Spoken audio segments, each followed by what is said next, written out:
I had been up since 7 a.m., even though I wasn't hosting this year. I still got dressed early, brushed my hair, put on the beige cardigan my granddaughter Lily once said made me look soft like a cookie. I ironed it the night before. It was Thanksgiving, after all. You dress up for Thanksgiving. The silence in the house was louder than usual. My little apartment, tucked behind the grocery store near Fremont Avenue, didn't echo. But that morning, it felt like every step I took bounced off the walls. I kept checking my phone. Not because I expected a call. I already knew it wouldn't come. But still. I checked. I made tea. Stared at the tea bag tag. Honey chamomile. I hadn't even bought cranberry sauce this year. That's when I knew something was off with me. I always buy cranberry sauce, even if I'm not using it. Hold on a moment before we move forward. Let us know where in the world you're watching from. And if you're loving these stories, don't forget to hit subscribe. Tomorrow's episode is going to be absolutely mind-blowing. It had been 3 years since my son Daniel married Amanda. She was always polite, smiled through her teeth, called me Margaret instead of Mom. At first I thought it was a modern thing. Then I noticed she only called her own mother Mom. That stung, but I never said anything. You learn to pick your battles when you're a mother-in-law. Last year, I hosted Thanksgiving. Amanda didn't like the stuffing, said it was too soggy. She made sure to say it out loud in front of everyone, joking, "We're more of a gluten-free kind of family now, right, Daniel?" He just laughed. Lily, who was only 8, whispered to me later that night, "I liked it, Grandma. I had seconds." This year, Amanda said she wanted to host. "We have more space now," she said over the phone back in September. "It's just easier." I said I understood. I did. I didn't argue. Daniel didn't say much either. Just said, "It'll be nice to let Amanda do her thing." So I waited for the invitation. Maybe she was still finalizing the menu. Maybe she was just busy. When it got to mid-November, I called Daniel. He said, "Yeah, everything's set for next Thursday." I waited. He didn't continue. So I asked, "What time should I come over?" He hesitated. There was a pause. Then he said, "Oh, Amanda thought maybe this year you'd prefer to rest. You've been saying your legs hurt lately." I didn't know what to say. I lied and said, "That's true. It's fine." My voice cracked, but he didn't notice. He just said, "Okay then, I'll call you after dinner, okay?" That was last week. Now it was Thanksgiving Day. I had set my table anyway. A single plate. Fork, knife, spoon. I didn't cook a full meal, just some mashed potatoes and a small piece of turkey breast I'd picked up from the store. I didn't even warm it properly. Around 3 p.m., I opened Facebook. That was the moment. Amanda had posted a photo of their dining table. Elegant, perfect. Candles, folded napkins, polished silverware. The caption read, "So thankful to have our little family all together. Blessed beyond measure." There were 10 people in that photo. Her parents, her sister's family, even Daniel's college friend Marcus. Lily was in a velvet dress. Daniel was carving the turkey. They were all smiling. I wasn't in the photo. I stared at it for several minutes, zoomed in, looked again, refreshed the page. It didn't change. They had all gathered. They had all eaten. They had toasted. And I was nowhere. I turned off my phone, got up, poured out the rest of the tea that had gone cold. Then I cried. I didn't sob. I didn't make noise. I just sat at the edge of my bed and let the tears come. I remembered when Daniel was 5 and refused to eat yams unless they were cut into star shapes. I remembered the time I stayed up all night making his 3rd grade science project because he had the flu. I remembered every scraped knee, every math test, every phone call from college when he missed home. I was there for everything. And now, I was erased. It was more than being left out of a dinner. It was being written out of the IE story. I didn't want revenge. I wanted to matter. At around 6 p.m., my neighbor, Mrs. Griffin, knocked on my door. She brought me a slice of pumpkin pie and said, "I figured you'd be alone, dear." My daughter sent over too much dessert. I took it and thanked her. I didn't eat it. At 8:14 p.m., Daniel finally called. "Hey, Mom," he said, his voice casual, and to the people we've pushed away. "I'm not asking for things to go back to the way they were. I know that wouldn't be fair, but I'd like to rebuild something, even if it's small, even if it takes time. I'm sorry for what I didn't say, and for what I let happen in silence. Daniel." I folded the letter and set it next to the envelope Lily had drawn her turkey on. I didn't cry. Not this time. I called my bank that afternoon and canceled the automatic birthday transfers I'd set up years ago, the ones that sent Daniel money every April as a surprise. It wasn't out of spite. It was about clarity. It was time to draw a line between love and obligation. I also took the liberty to visit a local community center that same evening. They had a flyer in the window asking for volunteers to help with their holiday dinner for seniors who didn't have family. Nearby, I signed up on the spot. The woman at the desk asked if I could cook stuffing. I smiled. "Yes," I said, "and it's not gluten-free." That Sunday, I hosted my own small dinner, just 3 women from my building who, like me, hadn't been invited anywhere. I made roasted chicken instead of turkey. I baked my cornbread stuffing the way I like it. We laughed. We played cards. I didn't have to pretend to be less than I was. Before they left, one of the ladies, her name was June, touched my arm and said, "This is the first time in years I felt like someone saw me." I understood exactly what she meant. On Monday, I posted one final update. I won't be posting any more about what happened. The people who needed to hear it heard it. The ones who needed to think. I hope they are. Thank you to everyone who made me feel less alone. I found more family in strangers than I ever expected. I was erased from one table. So I built another. And this time, I didn't refresh the comments. I didn't need to. I reheated the food she brought. I took one bite and pushed the rest away. Not because it tasted bad, but because I wasn't hungry anymore. I spent the evening organizing my finances. I had a small inheritance from my aunt tucked into a separate account. I moved part of it into a certificate of deposit and the rest into an account under my name only. No joint access, no beneficiaries yet, no automatic transfers. I had helped Daniel and Amanda because I believed I was helping a family. Now I knew I was just filling in the gaps while they built a life that didn't include me. Not anymore. I went to bed early. At 9:23 p.m., my phone lit up. It was a new message from Lily. "Thank you for calling me the other day. I showed my teacher the turkey card I made for you. She said it was beautiful. I love you." I replied, "I love you too, Lily. Always." I didn't hear from Daniel the rest of the night, but I didn't need to. Some silences mean something is wrong. Others mean something has been fixed, because it finally stopped being ignored. The week after Amanda's visit passed quietly.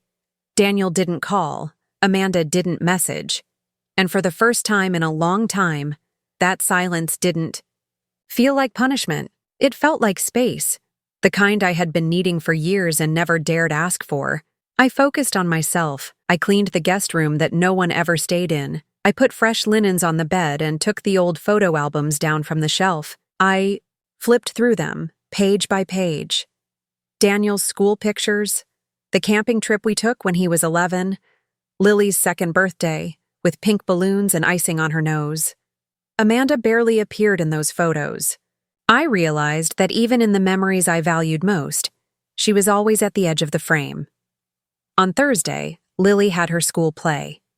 Daniel had mentioned it before, and Amanda reminded me again in her own way, through a forwarded email from the school.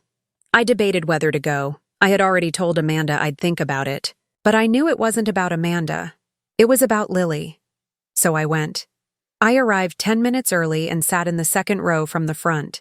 The chairs were small and close together, the kind made for kindergarten legs and first-grade parents. I wore a navy sweater and slacks, and I brought a small bouquet of daisies. I didn't tell anyone I was coming. When the children walked out, Lily spotted me instantly. Her face lit up. She gave a quick wave before looking toward the wings, as if unsure whether she was allowed to react. Amanda and Daniel were seated in the front row. Amanda saw me. She didn't smile, but she didn't look away either. Daniel turned around halfway through the performance and nodded at me. A short nod. Nothing grand. Just a sign that he saw me. That was enough. After the play, the children ran out to greet their families. Lily came straight to me, nearly tripping over another kid's costume. "You came," she said, hugging me hard. "Of course I came," I said, kneeling down to her level. "I wouldn't miss it." "You saw me be the turkey? You were the best turkey I've ever seen." She giggled and took the flowers. "Can I keep these in my room?" "Yes, baby. They're yours." Amanda came over a moment later. She didn't interrupt us right away. She let Lily talk. That I appreciated. Then she said, "Thank you for coming." I stood up. "Thank you for forwarding the email." "I wasn't sure if you'd want to," she said. I looked her in the eye. "I'll always want to. The question is whether I'll be allowed to." She nodded slightly. "I understand." Daniel came up behind her and placed a hand gently on Lily's shoulder. He looked tired again, but not like before. Not guilty, just subdued. Maybe thoughtful. "I'm glad you came, Mom," he said. I gave a short nod. "I'm glad I came too." We didn't hug. We didn't make plans. We didn't pretend anything had been fixed. But no one told me to leave. No one acted like I was invisible. And that was already a beginning. The next day, I received a letter in the mail. It had no return address, but I knew the handwriting. It was Daniel's. Inside was a note, handwritten on plain white paper. "Mom, I've been thinking a lot about everything. I don't know how to undo the years where I let you feel like a stranger. I wish I had spoken up sooner. I wish I hadn't let things get this far. Amanda and I are in counseling now. We're trying to be better, to each other." It was the first time in days I had. For the next 2 days, Daniel didn't call. I didn't expect him to. I knew what I said had landed somewhere deep. And when someone finally hears what you've been holding in for years, they don't always know how to respond right away. I used those days to rest, properly this time. I cleaned out drawers. I went through the spice rack. I finally tossed the expired paprika I'd had since 2012. It felt like cleaning more than just a cabinet. Like I was clearing out the dust of a version of myself I didn't want to return to. Every now and then I'd check my phone. The post was still circulating. People were still reacting, sharing, commenting, telling their own truths. Some of the stories made mine look small. Others reminded me that pain doesn't need to compete. It just needs to be recognized. On Sunday afternoon, around 3 p.m., there was a knock at my door. It wasn't Daniel. It was Amanda. I opened it slowly. She was holding a large plastic container and a small white envelope. Her face was tired. Her hair was pulled back tight. She wasn't wearing makeup. "I brought leftovers," she said, lifting the container. I didn't move. "And this?" she added, offering the envelope. "What is it?" I asked. She hesitated. "A note. From Lily." I took it. The envelope was small, folded neatly. Inside, a hand-drawn turkey traced from Lily's hand. In the middle, she had written, "Next year, please come. I missed you." No one coached her to write that. I could tell. I set the card down on the side table and looked back at Amanda. "You can come in." She stepped inside carefully, like the floor might collapse under her feet. I gestured to the table. She placed the container on it and sat down. I didn't offer coffee. For a moment, we both just sat. Then she spoke. "I didn't think this would happen like this," she said. "What did you think would happen?" I asked. "That I'd disappear quietly and you could move on?" "No," she said. "I thought you wouldn't care as much." That stung more than I wanted to admit, but I kept my voice steady. "You thought a mother wouldn't care about being excluded by her own son?" She looked down. I thought it would be less dramatic if we kept it simple this year. There was nothing simple about that decision, I said. You made a choice. You decided I didn't fit. And you told everyone else I was resting, that I chose not to come. She didn't deny it, just nodded once. Why? I asked. She shrugged, eyes still low. It's always tense when you're there. I crossed my arms. Because I bring a dish no one eats? Or because I exist? She flinched slightly. You've never liked me, I continued. You've tolerated me. And that's only because of Lily. I don't dislike you, she said, finally looking up. But you make me feel judged. I stared at her. I never once told you how to run your home. I never criticized your parenting. I never told Daniel what to do. You didn't have to, she said. You're just there, watching. I shook my head. You're intimidated by the fact that I helped him before you did, that I was there before you were, that I knew him as a person before he became yours. She didn't respond. I stopped asking for anything from either of you years ago. I only wanted to be included, not even honored, just included. Amanda sat quietly, then said, I didn't think you'd make it public. I didn't name you, I said. I spoke about my experience, the one you and Daniel created. She opened her mouth to say something, then stopped.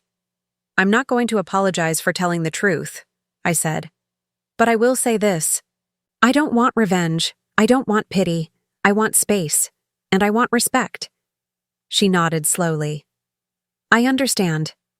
No more pretending we're close, I continued. No more favors. No more quiet resentment. You don't like me. That's fine.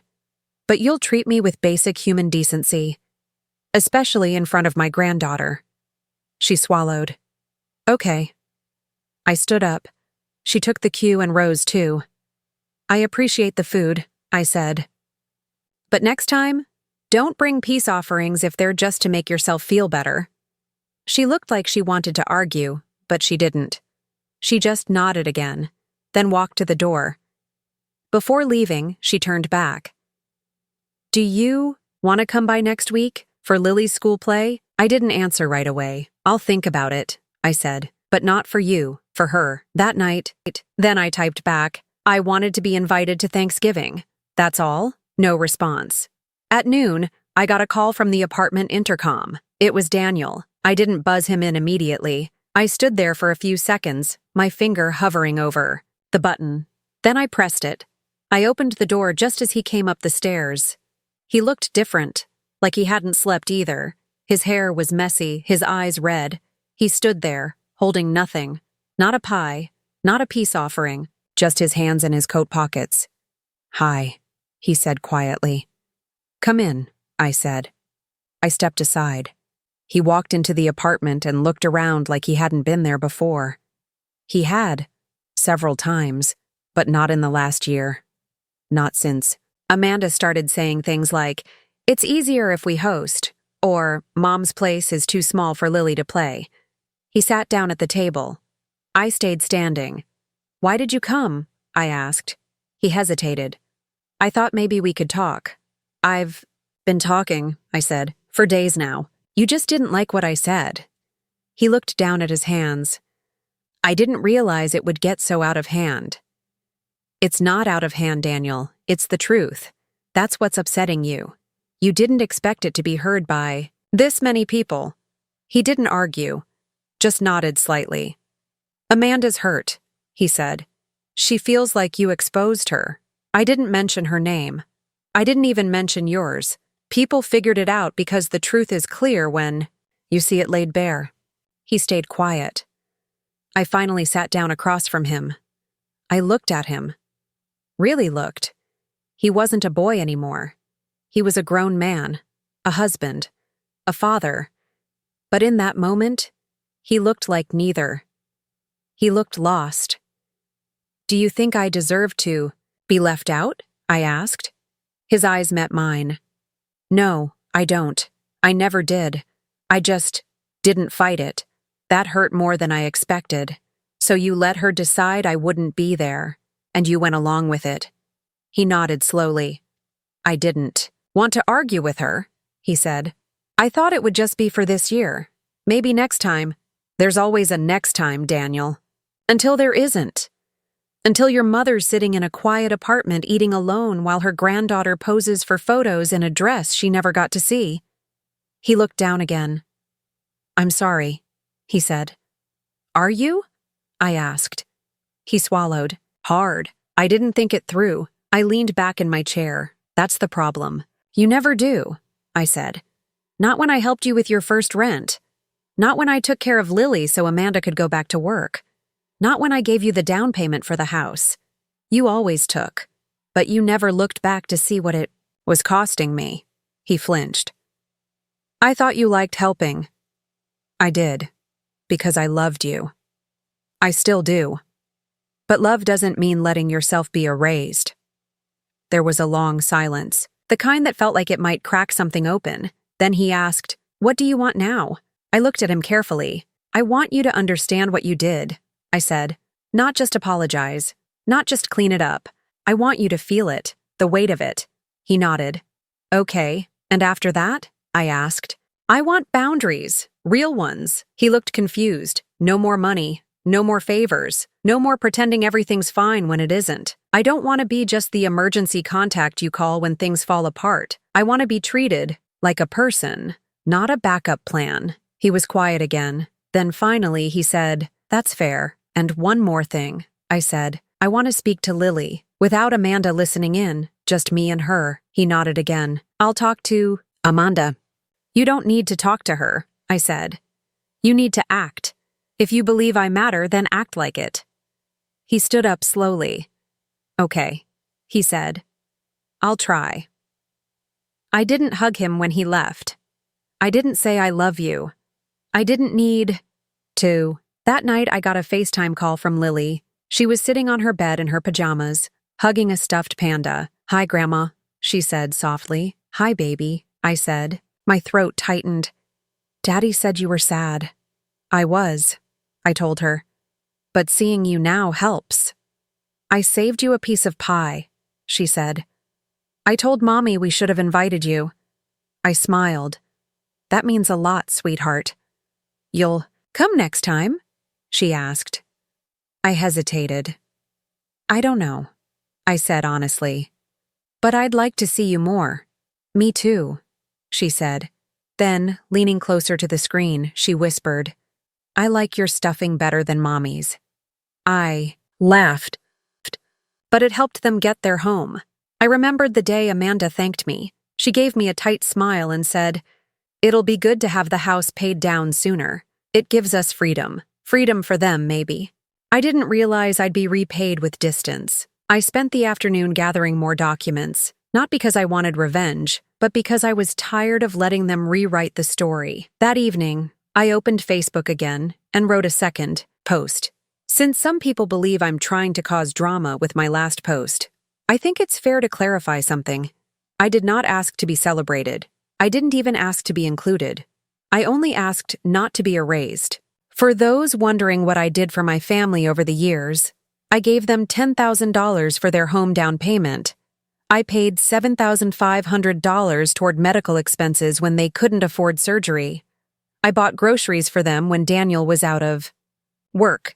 I paid for school supplies, babysat for free, and took care of Lily when Amanda traveled. I never once asked for repayment. I never once demanded a favor. I did it because I loved them. I stayed quiet when I was overlooked. I smiled when I was dismissed. But this year, they showed me that I'm not part of their closest family. So I'm finally speaking.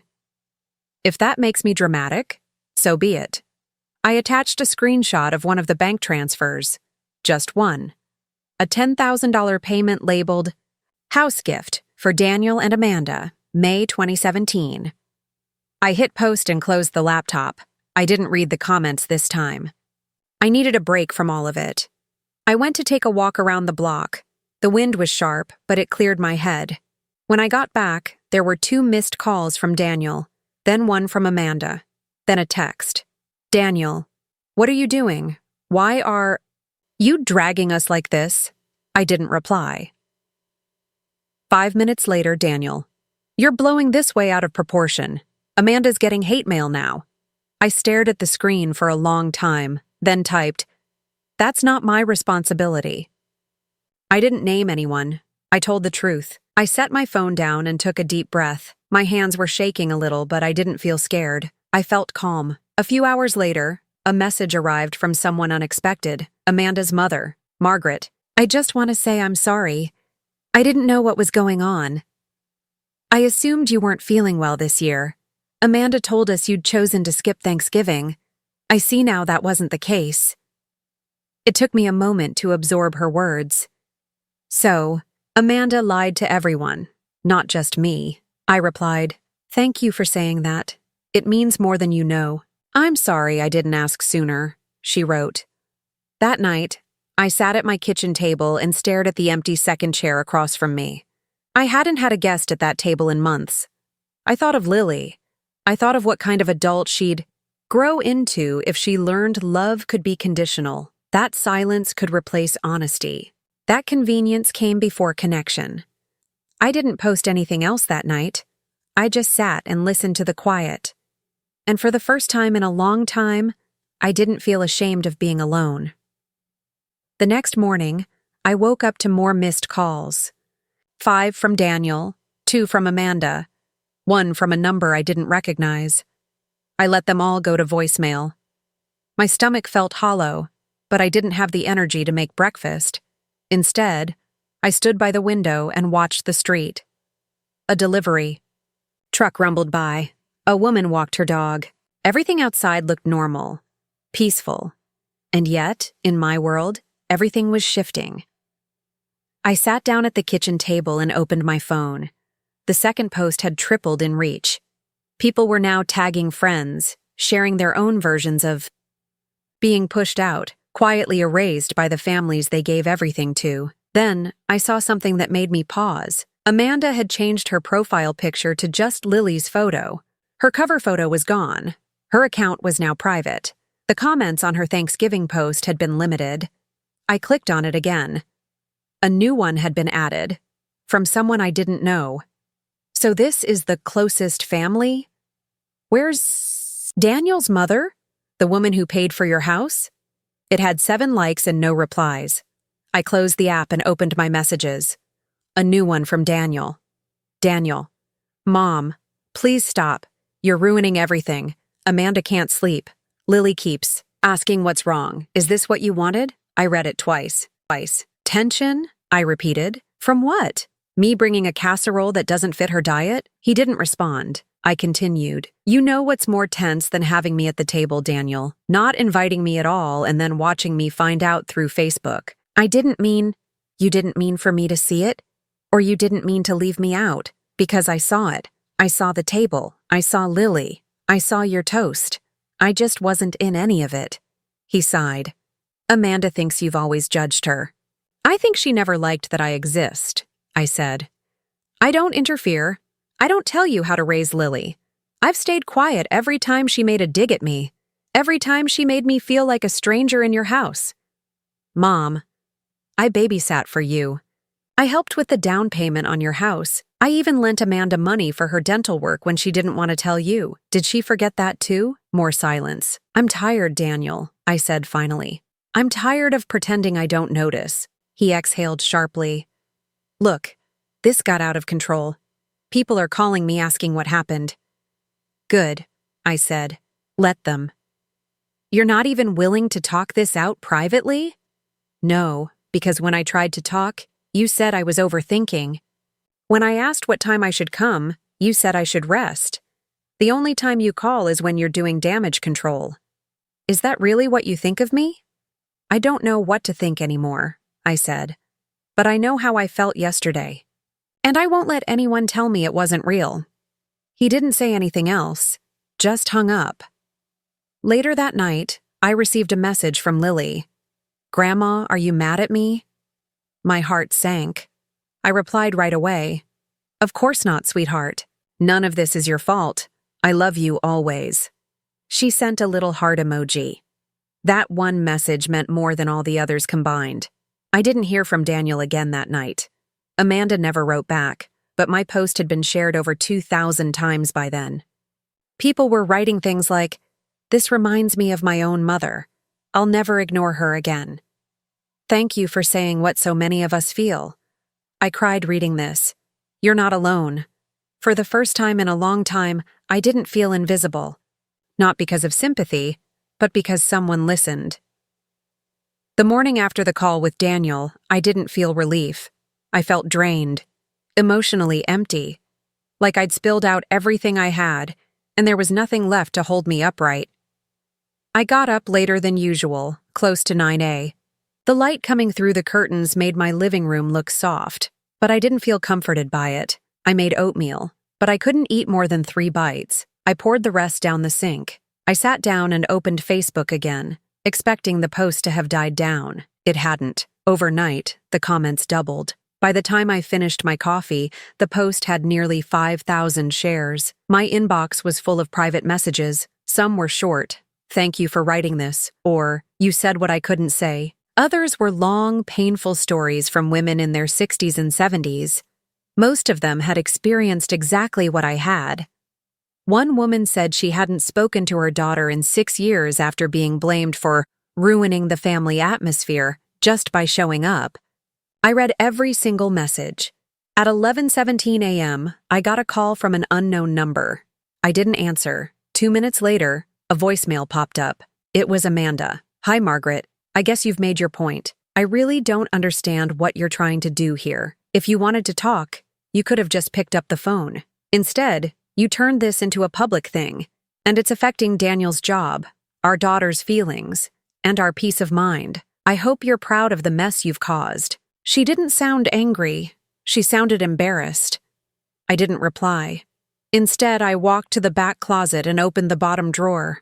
I pulled out the manila folder I hadn't looked at in over a year. It held all the bank records, printed and marked. Transfers, deposits, notes, all the money I had given them over the last 10 years. I had never kept these to throw it in anyone's face. I just kept them to remind myself I had done something. That I wasn't imagining it. $1,000 here, $2,300 there, $7,500 when Amanda had her wisdom teeth removed and didn't have insurance, $10,000 when they bought the house. That money had come from the life insurance I got after Thomas, my husband, passed. It wasn't much. Just wanted to say Happy Thanksgiving. "Thanks," I said. My voice was calm. "How was your day?" "Quiet," I replied. There was a pause. Then he said, "Amanda says we'll bring you leftovers tomorrow." I didn't answer right away. Then I said, "No need." He sounded surprised. "You sure?" "I'm sure." We hung up 2 minutes later. At 9:45 p.m., I opened Facebook again. The post had over 100 likes. Amanda had replied to a comment saying, "Yes, it was just the closest family this year. We're keeping it intimate." That word, closest family. I closed my eyes, then I opened the Notes app on my phone, and I started typing. I spent my entire life cooking Thanksgiving dinner for people I thought would never turn their backs on me. This year, I sat alone, not because I didn't want to be there, but because I wasn't invited. And that's how you learn. Not by what they say, but by where you're no longer welcome. I didn't post it yet, but I saved it, and I stared at that little blinking cursor for a long time. The morning after Thanksgiving, I woke up with a heaviness that didn't go away after my usual coffee. It wasn't physical. My legs didn't hurt. My head didn't ache, but I felt like I was moving through water. I had barely slept. I kept replaying Daniel's voice in my mind. "Amanda thought maybe this year you'd prefer to rest." That wasn't concern. That was dismissal wrapped in fake kindness. By 8:30 a.m., I was sitting at the kitchen table, staring at the same untouched slice of pumpkin pie from Mrs. Griffin. It was already sweating on the plate. I threw it in the trash. I didn't feel bad.